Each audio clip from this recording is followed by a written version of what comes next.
My name is Dolly and I am from Zoology Honors. So today I will be discussing about secondary immunodeficiency. So secondary immunodeficiency or acquired immunodeficiency is the loss of immune function and results from exposure to various agents such as HIV, malnutrition or medical treatment, that is chemotherapy, radiation therapy. By far the most common secondary immunodeficiency is acquired immunodeficiency syndrome or AIDS. We all know about AIDS. What is AIDS? Which results from infection with human immunodeficiency virus, that is the HIV-1 virus.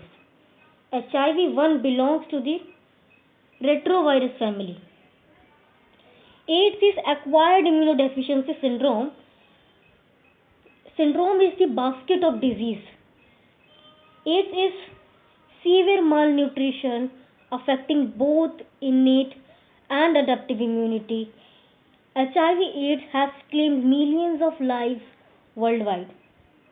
The retrovirus HIV-1 is the causative agent of AIDS. Within a few years after recognition of AIDS as an infectious disease, the causative agent now known as HIV-1 was discovered and characterized in the laboratories of Lucie Montagnier in Paris. About 2 years, the infectious agent was found to be retrovirus of the lentivirus genus, which display long incubation period. The discovery of retrovirus as the cause of HIV-1 was novel, since at the time only one other human retrovirus, human T cell lymphotropic virus 1 HTLV-1 had been identified. पहले HIV-1 से पहले retrovirus को नाम दिया गया था human T cell lymphotropic virus 1, because ये virus क्या करता है, टी सेल इम्यूनिटी को कोलैप्स कर देता है, टी सेल्स को डिस्ट्रॉय कर देता है. Although comparisons of their genomic sequences reveal that HIV-1 is not a close relative of HTLV-1.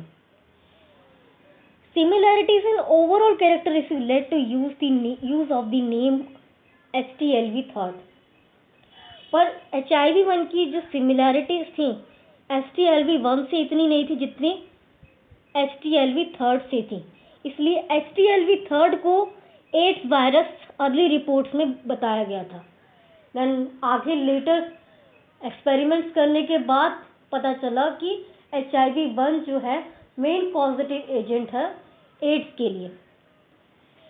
So now next slide we are discussing about what are the transmission methods. How AIDS transmitted by one affected person to healthy person. It is transmitted by sharing needles with infected person, transmission from infected mother to fetus, by unprotected sex, by intimate contact, infection from blood products, or by non-sterile medical instruments. So mainly what we conclude by AIDS, how transmitted? It transmitted by our body fluids. जब body fluids आपस में contact में आएंगे तभी ads से infection फैलेगा, वो transmit होगा, स्प्रेड होगा. By physical contact AIDS transmit नहीं होगा. By intimate contact in unprotected sex, how AIDS is transmitted? By the semen. Semen is the fluid of seminal plasma. So now we're discussing about structure of virus. So structure of HIV virus is,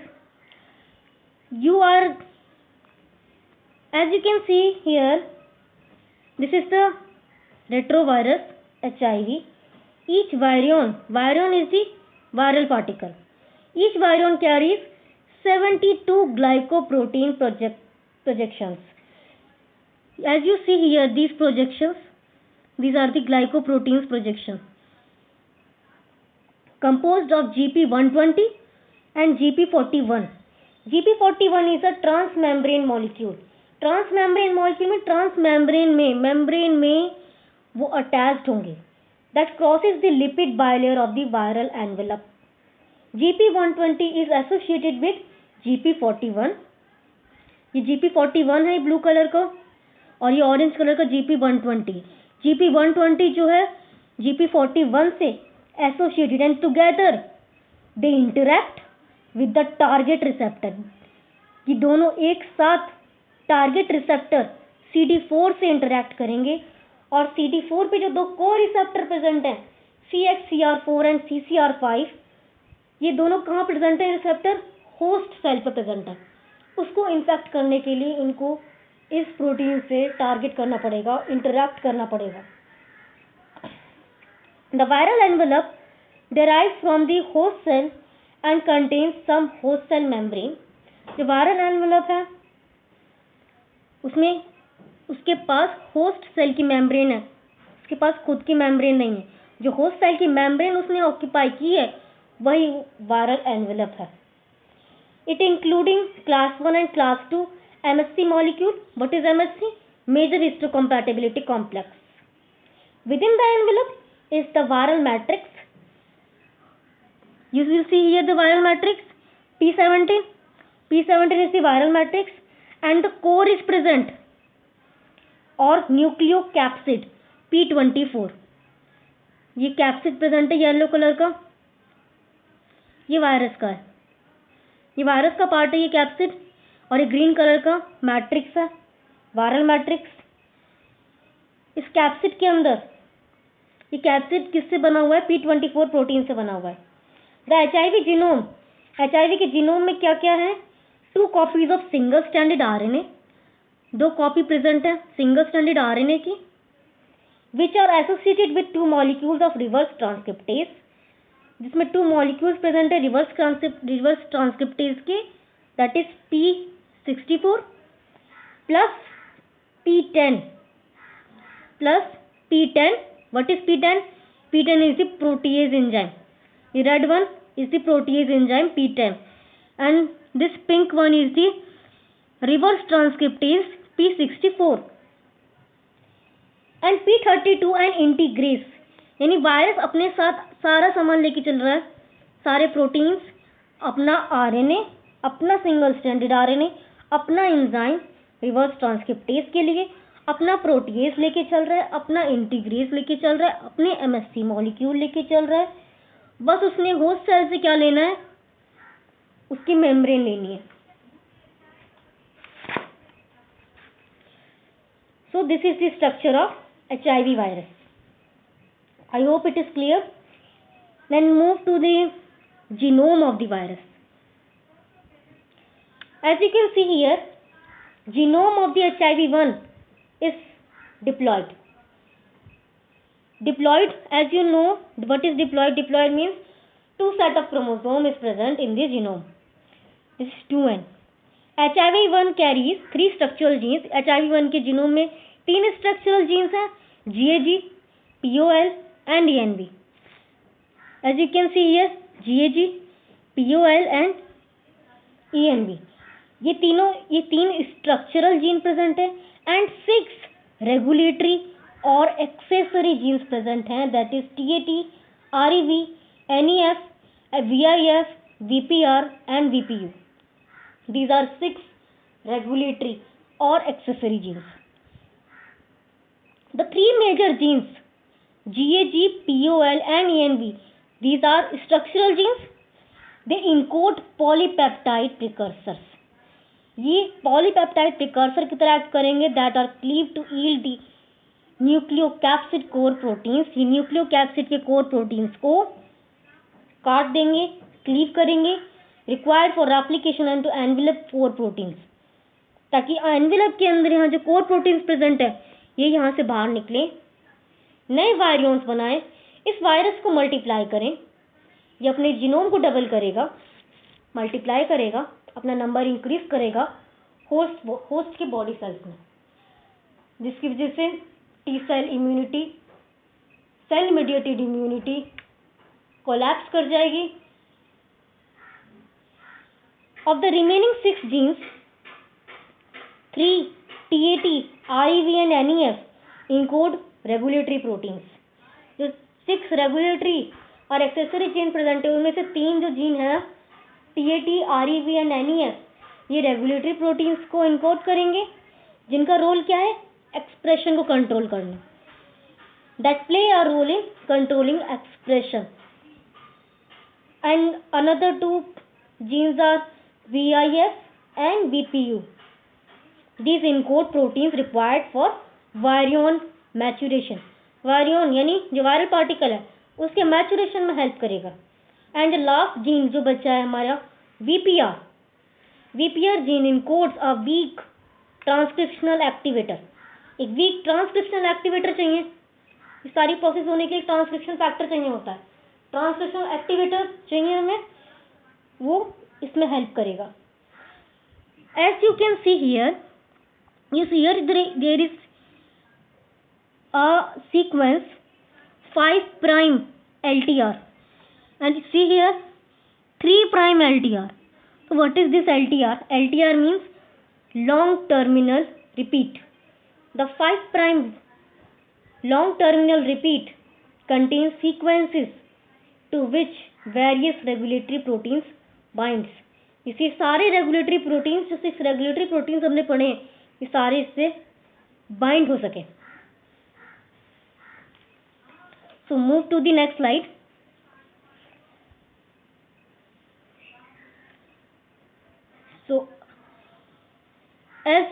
So we are discussing in this slide is infection of target cell। अभी virus target cell को कैसे infect करेगा? तो सबसे पहले उसे host body में enter करने के बाद टारगेट सेल को इन्फेक्ट करने को, उसकी टारगेट सेल क्या है, टी सेल, लिम्फोसाइट्स। उसके टी सेल को इम्यूनिटी को खत्म करना है, तो सबसे पहले वो इन्फेक्ट करेगा।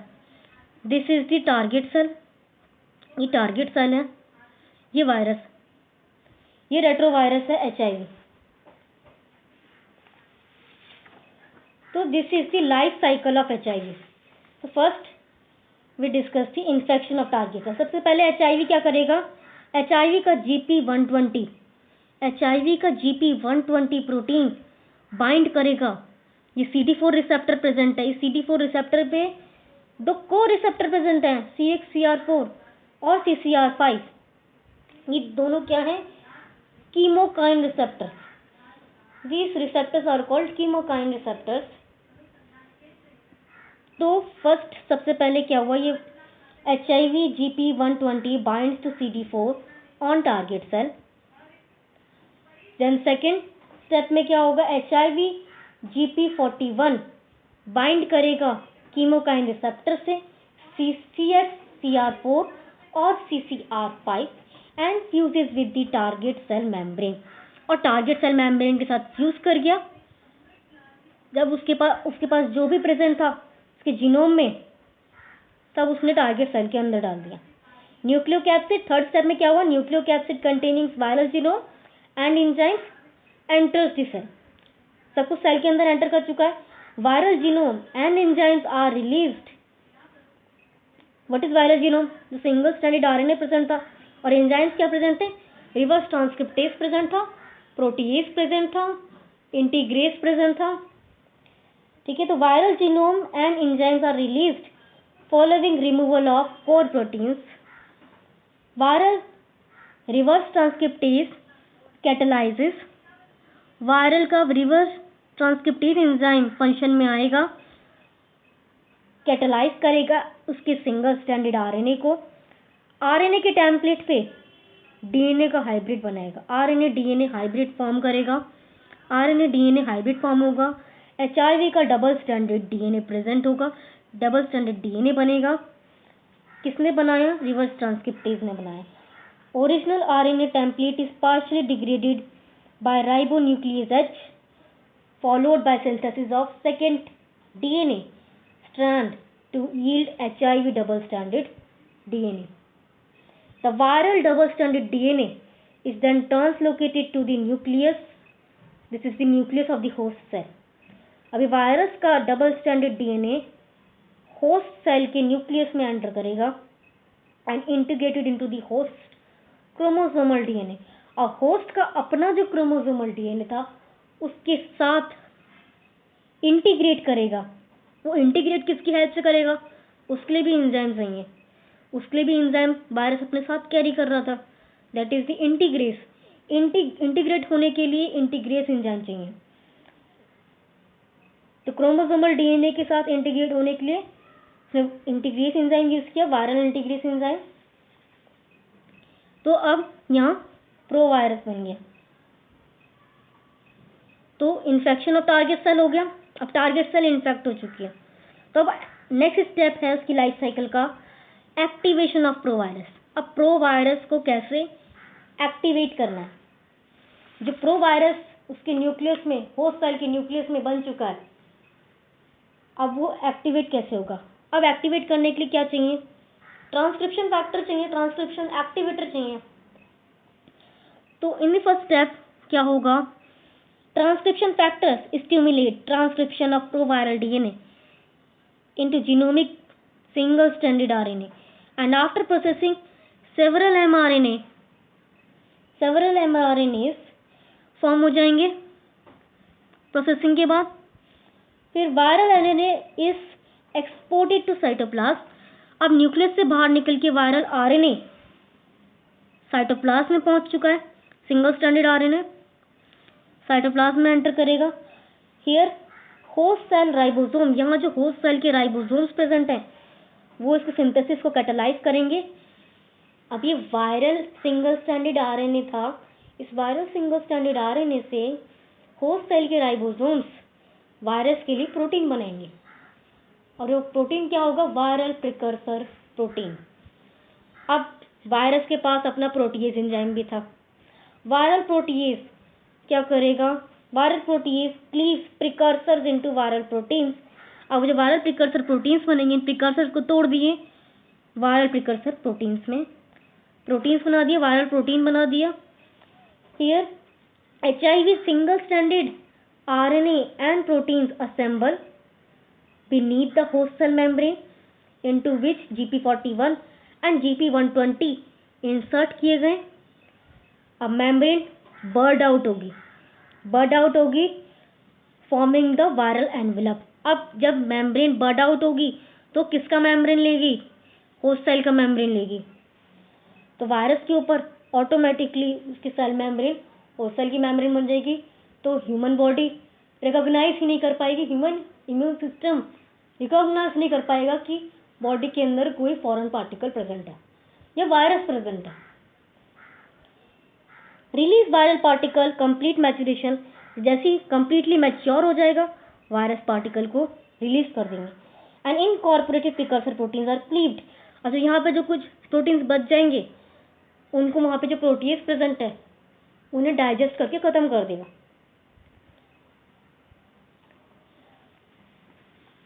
So move to the next slide. These are the CXCR4, CCR5 serve as co-receptor for HIV infection. These are the receptors. They are the chemokine receptors. This is the monocyte and this is the T cell. T cell के ऊपर CD4 receptor present है, साथ इसके को receptor present है CXCR4, CCR5।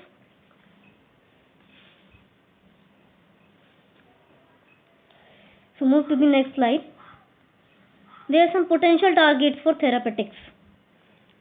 So current treatment for HIV infection consists of highly active antiretroviral therapy or HAART.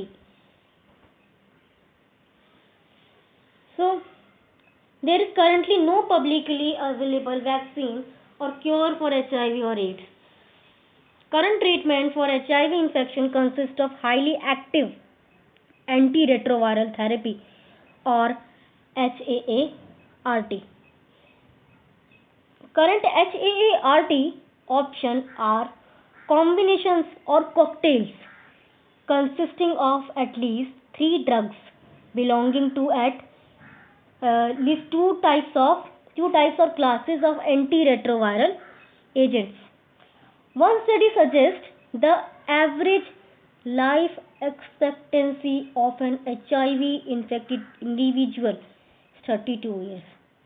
अगर किसी person को HIV इन्फेक्शन है तो वो ज़्यादातर 32 साल तक ही जिंदा रहता है।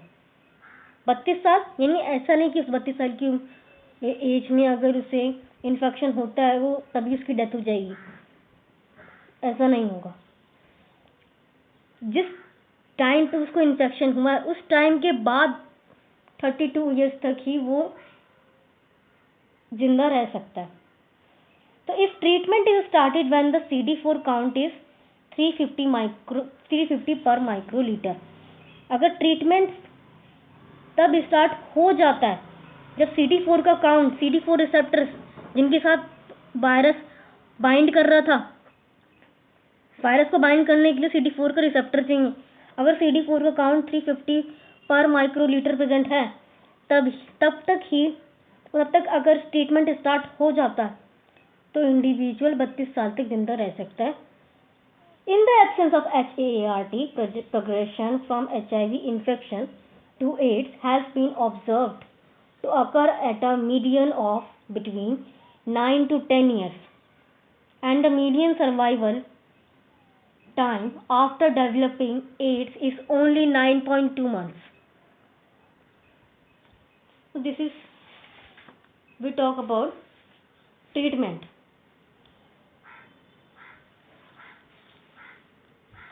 So there are some diagnosis. So how to diagnose AIDS? By ELISA test and Western blot test. ELISA test जो है, ELISA test is the screening test, very sensitive test used to screen blood products and patients. ELISA सिर्फ हमें ये बताता है, screening करने के समय सिर्फ ये पता चलता है कि एड्स है या नहीं है, पर इससे कन्फर्मेटरी हमें इंफॉर्मेशन नहीं मिलती। तो कंफर्म करने के लिए कि whether we have HIV infection or not, we perform Western blot test. Western blot test is confirmatory test. So ELISA, which stands for enzyme linked immunosorbent assay, is used to detect HIV infection. If an ELISA test is positive, अगर ELISA test positive आता है तो western blot test is usually administered to confirm the diagnosis. अगर ELISA test positive आया है which means कि हमें western blot test भी परफॉर्म कराना पड़ेगा कंफर्म करने के लिए कि हमारा डायग्नोसिस करेक्ट है या नहीं। So as we all know, World AIDS Day is celebrated on December 1.